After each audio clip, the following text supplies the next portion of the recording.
पाकिस्तान तहरीक इंसाफ की मरकज़ी लीडरशिप जो है कि उसके कागजात नामजदगी मुस्तरद कर दिए गए हैं और ये सिर्फ जिनमें उनको ताहयात नाअहल करार दिया गया था उनके कागजात नामजदगी मंजूर हुए हैं। इनमें नवाज शरीफ साहब और जहांगीर खान तरीन भी शामिल हैं। जो मकासद बज़ाहिर नज़र आते हैं इस वक्त वो एक तो इस इलेक्शन की क्रेडिबिलिटी को ख़राब करना है और आवाम जिसको मर्ज़ी वोट दें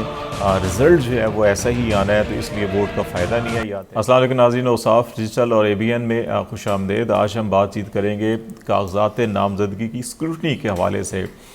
जिसके नताइज सामने आना शुरू हुए हैं और बेशतर पाकिस्तान तहरीक इंसाफ की मरकज़ी लीडरशिप जो है कि उसके कागजात नामजदगी मुस्तरद कर दिए गए हैं और ये सिर्फ एक ख़ास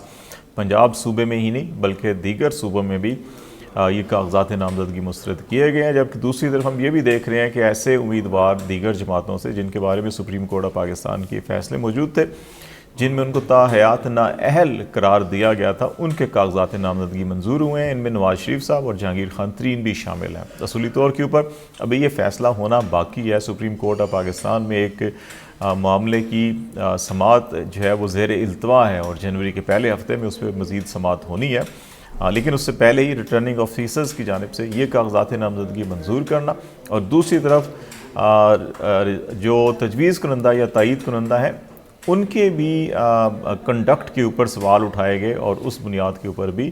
तहरीक इंसाफ के बेशतर जो कागजात नामजदगी थे मुस्तरद किए गए। उनके तजवीज़ कुनंदा तायीद कुनंदा को अगवा किया गया, उठाया गया, गिरफ़्तार किया गया। बहुत से उम्मीदवारों को और उनके वकला को भी पकड़ा गया। इस सारी सूरत हाल के जो मकासद बज़ाहिर नज़र आते हैं इस वक्त वो एक तो इस इलेक्शन की क्रेडिबिलिटी को ख़राब करना है, दूसरा ये है कि इस वक्त भी बहुत से ऐसे जो गैर जमहूरी क़ुव्वतें हैं उनकी एक कोशिश है कि पाकिस्तान के अवाम को एक इश्तियाल दिलाया जाए और उस इश्तियाल के नतीजे में अगर दोबारा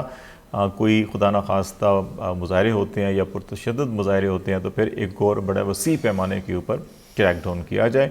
और तीसरा मामला जो है कि वो सभी लोग जानते हैं कि इस वक्त तमाम की तमाम रियासती मशीनरी, हुकूमती मशीनरी जो है वो एक जमात या एक ग्रोह को सपोर्ट कर रही है और उसके लिए इलेक्शन का जो माहौल है वो बनाने की कोशिश कर रही है, लेकिन वो माहौल बन नहीं रहा क्योंकि पाकिस्तान की आवाम की जो मेजॉरिटी है इस वक्त वो किसी और को सपोर्ट कर रही है। इन हालात में एक मकसद ये भी है कि वोटर्स के अंदर बिलखसूस जो नौजवान वोटर्स हैं उनके अंदर मायूसी पैदा की जाए कि जनाब रियासत पूरी अपनी ताकत इस्तेमाल करके एक सियासी जमात को कामयाब करवाना चाहती है और आवाम जिसको मर्ज़ी वोट दें रिज़ल्ट जो है वो ऐसा ही आना है, तो इसलिए वोट का फ़ायदा नहीं है। या तहरीक इंसाफ बाईकाट कर जाए या अवाम जो है वो बददिल और मायूस होकर जो है कि वो 8 फरवरी को पोलिंग डे के मौके पर अपना वोट डालने ना आए। ये दूसरा एक इसका मेन जो बुनियादी मकसद है वो ये है। लेकिन जो हमें दिखाई दे रहा है वो ये है कि अवाम के अंदर अभी तक इस किस्म की मायूसी या बददिली पैदा नहीं की जा सकी और अभी होनी भी नहीं चाहिए क्योंकि आज जो भी प्रोसेस सारा का सारा हुआ इसको चैलेंज किया जा सकता है, इनके ख़िलाफ़ अपीलें की जा सकती हैं। चारों सूबाई जो हाई कोर्ट्स हैं उनके इलेक्शन ट्रिब्यूनल्स कायम किए गए हैं और मुख्तलिफ़ शहरों के अंदर उनके मुअज़्ज़ज़ जज साहबान जो है कि वो कल से ही इन अपीलों की समाअत शुरू कर देंगे और इस पे जो है कि जितने भी जो मुतासरा फ़रीक है उसको अपनी लीगल टीम पहले से बड़ी मुतहरिक है, उनको अपनी लीगल टीम को फ़ाल रखना होगा इलेक्शन डे तक, बल्कि नताइज लेने तक। ये अपनी तमाम पटिशन्स फ़ाइल करेंगे तो इसमें से बेशतर जो है वो बहाल हो जाएंगी, उनके कागजात नामजदगी मंजूर हो जाएंगे। ये क्यों होंगे? ये मैं इस बुनियाद पे कह रहा हूँ कि अगर इलेक्शन एक्ट का आर्टिकल सेक्शन 60 अगर हम देखें तो जो तजवीज़ कुनंदा या तायीद कुनंदा है उसके बारे में ये कहा गया है कि जिस हलके के उम्मीदवार के लिए तजवीज़ या तायीद की जा रही है इन दोनों अफराद का उसी हलके से ताल्लुक़ होना चाहिए और इसमें यह नहीं कहा गया कि तजवीज़ कुनंदा या तायीद कुनंदा का मेयार क्या होगा, उसकी क्वालिफ़िकेशन डिसक्वालिफ़िकेशन क्या होगी। नहीं, सिर्फ इतना कहा गया है कि कोई भी वोटर जो उस हलके का वोटर है, जिस हलके के उम्मीदवार के लिए वो तजवीज़ या तायीद कर रहा है किसी नाम की, वो कर सकता है। तो ये बुनियादी कंडीशन है। इसकी वजह से अगर इससे हट कर कोई इतराज़ करके किसी को किया गया है तो वो गैर कानूनी है। और दूसरा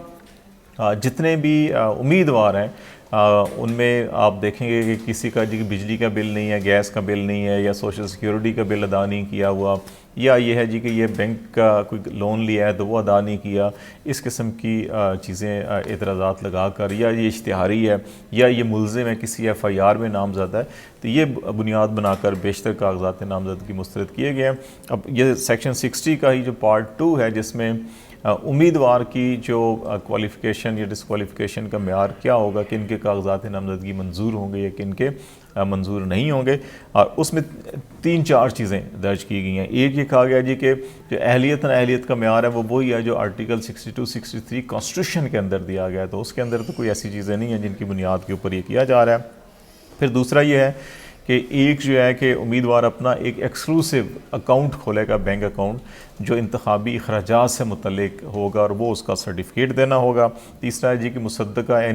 جو نیشنل ہمارے CNIC ہیں ان کی مصدقہ کاپی، اور چوتھی بات جو ہے کہ وہ اپنے اور اپنے جو ڈپینڈنٹ ہیں اس کے اہل خانہ ہیں ان کے اثاثوں کا گوشوارہ جو ہے کہ وہ جمع کروائے گا۔ تو یہ اس کے اندر 4 چیزیں دی گئی ہیں۔ اس سے ہٹ کر اگر کوئی ریٹرننگ افسر کسی اور اعتراض کی بنیاد کے اوپر کاغذات نامزدگی مسترد کرتے ہیں تو وہ بھی جو ہے کہ وہ الیکشن ایکٹ کے اور کانسٹیٹیوشن کا آرٹیکل 62-63 ہے اس کے منافی ہے۔ تو اس اعتبار سے یہ جتنی بھی چیزیں ہیں یہ الیکشن ٹریبونل میں جائیں گی، تو امید اس میں یہی ہے کہ یہ زیادہ تر اس میں سے بیشتر جو ہیں وہ بحال ہو جائیں گے اور ان کے کاغذات نامزدگی منظور ہو جائیں گے۔ اگر جہاں جہاں منظور نہ بھی ہوئے ان میں بھی جو متبادل کینڈیڈیٹ ہوتا ہے، کورنگ کینڈیڈیٹ، ہر حلقے کے اندر تمام بڑی سیاسی جماعتیں جو ہیں اپنا کرتی ہیں۔ تحریک انصاف نے بھی اپنے متعدد امیدوار کیے ہیں، اور وہ امیدوار جو ہیں کہ وہ ان کے کورنگ کینڈیڈیٹ کے طور پر سامنے آ جائیں گے، اور پھر آخری جو ایشو ہوگا تحریک انصاف کے لیے وہ ان کا انتخابی نشان ہوگا۔ اس کے حوالے سے پشاور ہائی کورٹ نے پہلے ہی انتخابی نشان کے حوالے سے اپنا فیصلہ دیا ہوا ہے، اور ان کا جو ڈویژنل بینچ ہے وہ جنوری میں اس کی مزید سماعت کرے گا۔ تو اس لیے عوام کو پرسکون رہنا چاہیے، اشتعال نہیں میں آنا چاہیے، انتظار کرنا چاہیے اس تاریخ کا جب ووٹنگ ہونی ہے، اور پھر اپنی مرضی سے اپنے پسندیدہ جماعت یا امیدوار کو ووٹ دینا چاہیے۔ اسی سے ہی ملک میں بھی اور جمہوریت کے لیے بھی یہی سب سے بہترین ہے، اور اشتعال یا غصہ جو ہے وہ یقینی طور کے اوپر اپنا بھی اور ملک کا بھی نقصان ہوتا ہے، اس سے گریز کرنا چاہیے۔ آج تک کے لیے اتنا ہی۔ خالد جمیل کو اجازت دیجیے، اللہ حافظ۔